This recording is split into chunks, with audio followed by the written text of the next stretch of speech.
ఏలూరు నగరంలోని దెందులూరు వైఎస్ఆర్సీపీ క్యాంపు కార్యాలయంలో విలేకరుల సమావేశం జరిగింది. దెందులూరు శాసనసభ్యులు కోటార అబ్బయ్య చౌదరి మాట్లాడుతూ చింతమనేనికి దళితులంటే చులకన భావం ఉందని, అటువంటి వ్యక్తికి చంద్రబాబు బీఫామ్ ఇచ్చి ప్రజల మీదికి వదలటం వల్ల చింతమనేని దౌర్జన్యాలు ఎక్కువైపోయాయని, ఇతని మీద 93 కేసులు నమోదైనప్పటికీ ప్రోత్సహించడం చంద్రబాబుకు తగదని హెచ్చరించారు.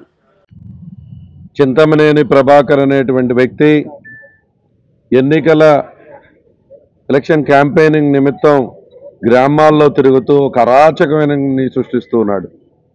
ఈరోజు తెలుగుదేశం పార్టీ కానీ చంద్రబాబు నాయుడు కానీ ఆలోచించాలి.